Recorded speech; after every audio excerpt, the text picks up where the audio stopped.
Fala galera, aqui quem fala é o professor Bruno Sampaio. Vamos lá para mais uma aula de física. E o nosso tema agora é acústica. Começando aí com os nossos objetivos: aprender o que é som e suas características, compreender as qualidades do som e conhecer alguns fenômenos ondulatórios sonoros como reflexão, refração e efeito Doppler. Começando aí com o que é som. Som é uma onda que se propaga através das moléculas de um determinado meio. Então, basicamente, se você tiver um meio, tem várias moléculas, como está ilustrado aí, e você tiver uma fonte sonora, ela vai fazer essas moléculas começarem a vibrar longitudinalmente, ou seja, elas têm uma vibração que ocorre na mesma direção em que a energia se propaga. Ela necessita de um meio material para se propagar, pois o som é uma onda mecânica. Agora, para a gente determinar uma onda sonora como som, depende da sua frequência. O que a gente chama de som é uma onda sonora em que o ser humano é capaz de ouvir. E a gente ouve, em média, em torno de 20 Hz e 20 mil Hz de frequência. Então, dentro dessa faixa de frequência, é o que nós classificamos como som. Abaixo de 20 Hz, nós chamamos de infrassom, e acima de 20 mil Hz, chamamos de ultrassom. Velocidade de propagação do som. A velocidade de propagação da onda sonora ela depende do meio em que a propagação está ocorrendo. Em geral, o som ele se propaga com maior velocidade nos meios sólidos, depois nos meios líquidos e, por último, nos meios gasosos. Então, o som se propagando em meios gasosos tem uma velocidade relativamente menor do que nos outros meios. E na maioria dos casos, nós falamos do som se propagando no ar. Só que até a temperatura do ar influencia na velocidade do som. Então, o que geralmente é utilizado nos concursos é uma média. Então, a gente considera que a temperatura do ar está ali em torno de 20 graus Celsius. Quando a gente tem essas condições, a velocidade do som é aproximadamente 340 metros por segundo. Qualidade do som. Começando aí com a altura. A altura do som está associada à frequência do som, se a frequência é mais alta ou se a frequência é mais baixa. Diferente do que a gente acaba aplicando no dia a dia. Som alto não é um som com volume alto. Som alto tem a ver com se o som é mais agudo ou se o som é mais grave. Então, primeira coisa, a altura define se o som é agudo ou grave. O som agudo é um som com frequência alta.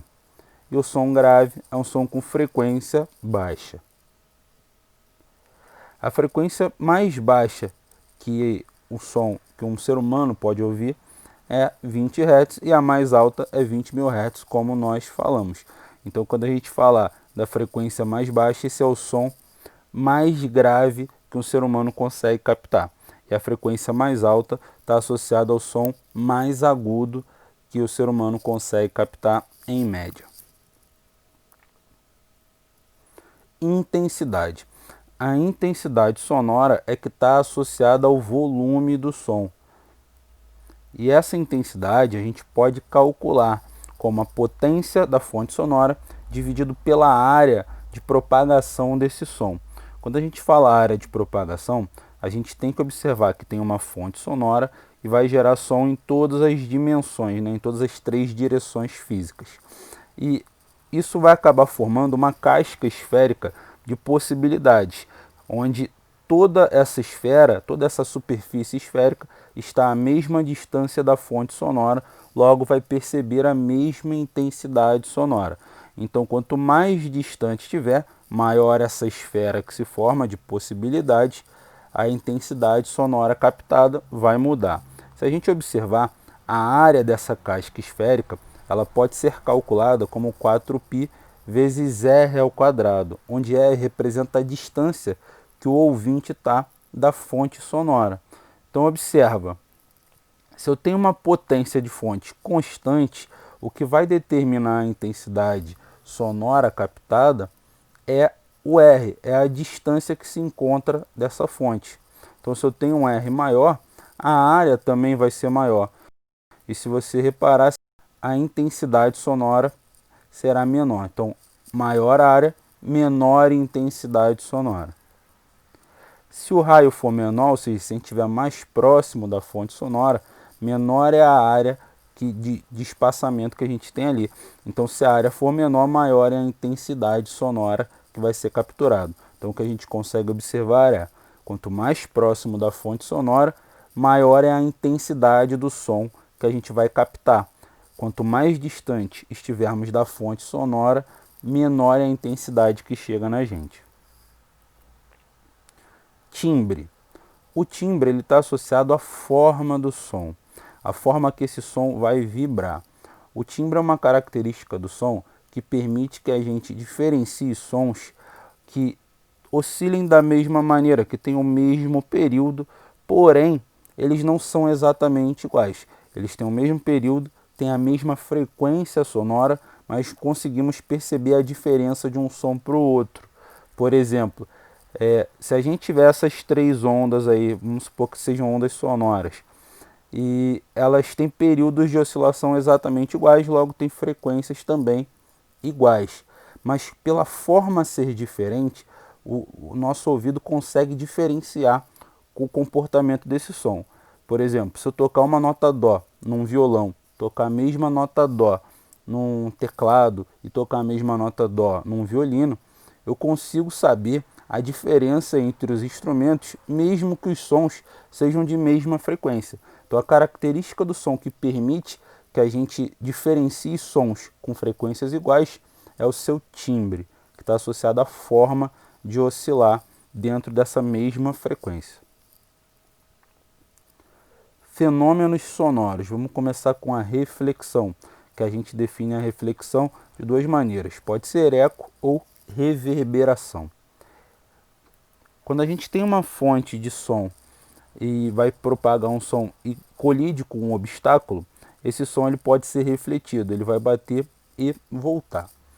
Se por acaso o som produzido tiver terminado de ser emitido quando voltou à reflexão, a gente chama isso de eco.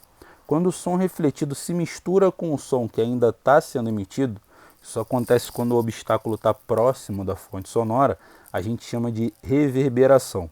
Então, eco, o som emitido já tinha terminado de ser produzido e a sua reflexão veio depois. Reverberação misturou a emissão com a reflexão. Então, o que a gente tem aí de característica? O fenômeno da reflexão é um fenômeno onde uma onda, seja sonora ou não, ela bate no obstáculo e volta pelo mesmo meio de propagação. E como a velocidade da onda está associada a esse meio de propagação, a velocidade de ida é igual à velocidade de volta. E se a gente tiver como parâmetro o posicionamento da fonte sonora, o deslocamento de ida até o obstáculo é igual ao deslocamento de volta até o obstáculo. E pelo fato do deslocamento ser igual e a velocidade ser igual, o tempo de ida do som é igual ao tempo de volta do som também, na condição que está aí como exemplo. Então o que nós temos é que a velocidade do som ela é igual ao deslocamento de ida e volta, dividido pelo tempo de ida e volta. Isso é muito comum de ser cobrado por concursos. Refração. O fenômeno da refração já está associado ao som se propagar por um meio e passar para outro meio de propagação. Isso vai mudar algumas características do som. A principal é a mudança da sua velocidade. Isso acaba afetando também o comprimento da onda. Então a gente tem a velocidade do som em um meio, no outro meio uma velocidade diferente e um comprimento de onda também diferente. Porém, como a gente relaciona a velocidade do som com o comprimento de onda através da equação da onda, que é o V igual a lambda vezes F, onde o V é a velocidade, o lambda é o comprimento de onda e o F é a frequência, a gente pode ter uma relação desse comportamento de mudança. Observando o seguinte, a frequência na refração ela sempre se mantém, ela sempre é constante. Então o que nós temos é que se a velocidade do som aumentar ao mudar de meio, o comprimento de onda aumenta também. Se a velocidade do som diminuir, o comprimento de onda diminui também. Então o que nós temos é que no fenômeno da refração a velocidade do som muda, o comprimento de onda muda, mas a frequência ela é mantida.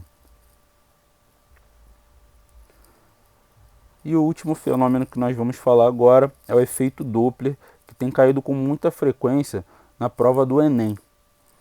Esse fenômeno está associado a uma fonte sonora em movimento com relação aos seus observadores, que é quem vai captar o som, né?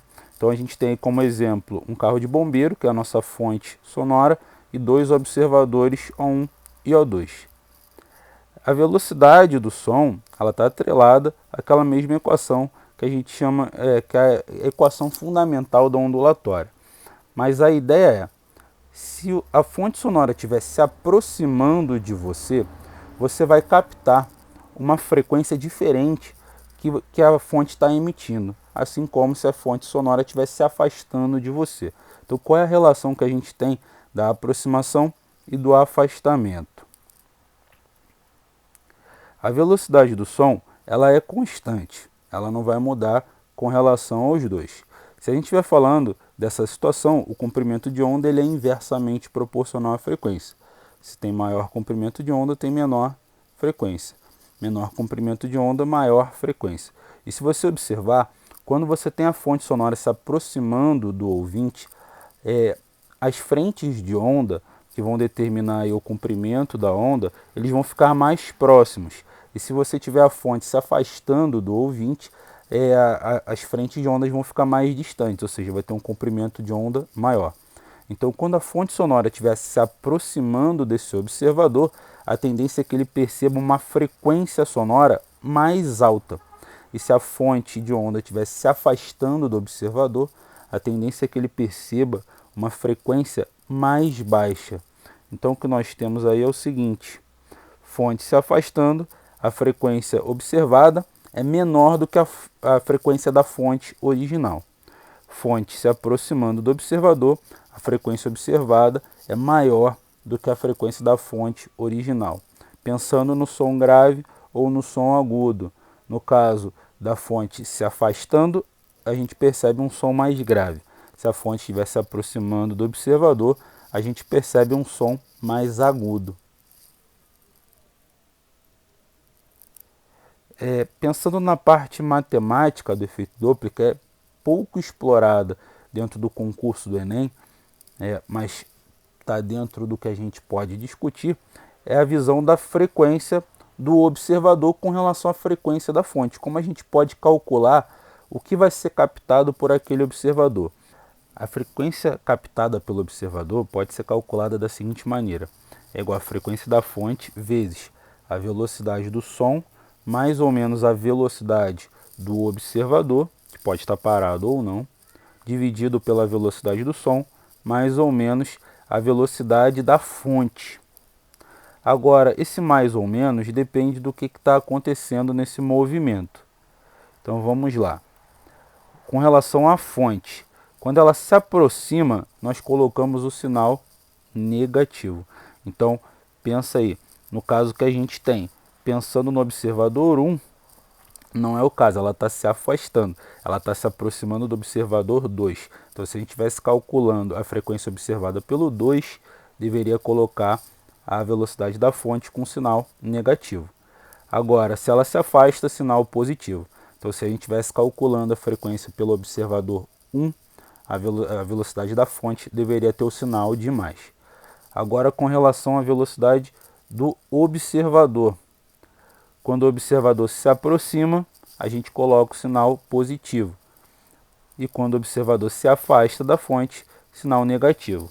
Então, se, por exemplo, o observador 1 estivesse indo para a direita, se estivesse se movendo para a direita, ele estaria indo no sentido de se aproximar da fonte, né?